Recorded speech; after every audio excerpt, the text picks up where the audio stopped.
So Divya and Kamrudeen விஷயத்தையும் வந்து full ஒரு ஆல்மோஸ்ட் எல்லாத்துக்குமே டோஸ் விழுந்தது. யார் யாருக்கு? அமித்துக்கு, அதே மாதிரி. ஏன்னா ஃபஸ்ட்டு எடுத்ததுமே திவ்யா கிட்ட கேட்டார், யார் யாரெல்லாம் உங்கள் கூட அந்த இஷ்யூ நடக்கும்போது இருந்தாங்க அப்படின்னு கேட்கும்போது திவ்யா சொன்னாங்க, அமித், சாண்ட்ரா, அப்புறம் பார்வதி, அப்புறம் ரம்யா, இவங்க எத்தனை பேரும் இருக்கும்போது தான் கம்ருதீன் வந்துட்டு போடிங்கிறாரு. அதுக்கப்புறம் வந்துட்டு வாயில் வந்து கக்கா போகுது வாயை திறந்துட்டே இருந்தீங்கன்னா அப்படின்னு சொல்கிறாரு. அதே மாதிரி என்னென்ன வார்த்தைகள்னு இல்லை, அப்படி ஒரு இது பண்ணுறாங்க. ஆனால் 3 லேடிஸ் அங்கே உட்காந்துருக்காங்க. நீங்கள் ஃபெமினிஸ்ட்டுங்கிறீங்க, நீங்கள் வந்து அதுக்கு ஸ்டாண்டே பண்ணலை. அவ்வளோ கோவம் வருது எனக்குமே இனிஷியலாக ஃபஸ்ட் 2 வீக்ஸில் எனக்கு திவ்யாவோட பெருசாக இது இல்லை. ஆனால் ஒரு ஒரு ஒரு பையன் அவ்வளோ தூரம் வந்து அப்யூஸ் பண்ணும்போது இவங்க நின்று இருக்க முடியுமா வேண்டாமா? சாண்ட்ராட்ட நல்லா கேட்டார், பிரஜனுக்கு இதே இதுனா நீங்கள் வந்திருப்பீங்கல்ல அப்படின்னு சொல்லி கேட்டார். அதே மாதிரி பார்வதிகிட்ட பேசவே அவர் விரும்பலை. அதுக்கப்புறம் இவங்கள்ட்ட ரம்யாட்ட கேட்டார், எல்லார்ட்டையுமே கேட்டார். அப்புறம் அமித்துக்கும் செம்ம டோஸ் விழுந்தது.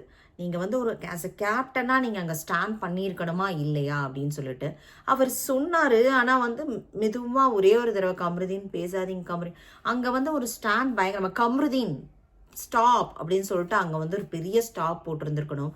அது வந்து அமித் வந்து ரொம்ப எல்லாத்துக்கும் என்ன சொல்கிறது சாஃப்டாகவே ஹேண்டில் பண்ண மாதிரி இருந்தது. சில விஷயங்கள் அமித் வந்து நல்லா தான் ஹேண்டில் பண்ண மாதிரி எனக்கு தோணுச்சு. ஆனால் வந்துட்டு ஆக்சுவலி ஸ்பீக்கிங் அத்தனை ஹவுஸ் மேட்ஸும் நீங்கள் உங்கள் கேப்டன்ஷிப் நல்லா இருக்குன்னு தான் சொன்னாங்க லைவில். ஆனால் இங்கே வந்து அத்தனை பேருமே நல்லா இல்லைன்னு சொன்னது வந்து எனக்கு வேடிக்கையாக இருந்தது. ஸோ கேப்டன்ஷிப் பற்றியும் டிஸ்கஸ் பண்ணப்பட்டது. அவருக்கு பயங்கர ரோஸ்ட்டு கேப்டன்ஷிப்பும் போதும்.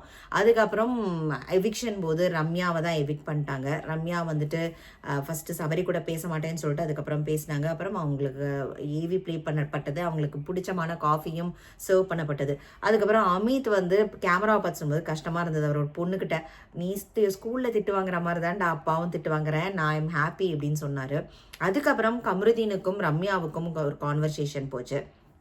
அதில் வந்துட்டு கம்ருதீன் சொல்கிறாரு, இப்போதைக்கு எதுவுமே வேண்டாம், நம்ம எல்லாமே வெளியில் போய் பார்த்துக்கலான்னு. ஆனால் பார்வதி அது பற்றி இல்லை, அது வேற இது வேற அப்படிங்கிறாங்க. பட் என்ன கேட்டால் இவங்க 2 பேரும் வேற பார்த்து பார்வதி ஃபஸ்ட்டு 3 வீக்ஸ் விளையாண்டா மாதிரி அவங்க தனியாகவும், கம்ருதீன் வந்துட்டு தனியாக இண்டிவிஜுவலாக ப்ளே பண்ணால் மட்டுமே தான் இது வந்து அடுத்த கட்டத்துக்கு கொண்டு போக முடியும். இல்லாட்டா இவங்க 2 பேரும் இந்த லவ் கண்டென்ட் சுத்தமாகவே ரசிக்கிற மாதிரி இல்லை. உண்மையாகவே வந்து ரொம்ப இது வந்து டெலிவிஷனுங்க லவ் கண்டென்ட் கூட பண்ணுறதில்ல, அதுக்கும் மேலே இவங்க எப்படி ஃப்ரெண்ட்ஷிப்புக்கும் மேலேங்கிற மாதிரி லவ்வுக்கும் மேலே பண்ணிட்டு இருக்காங்க. It's not good. Thanks for வாட்சிங்.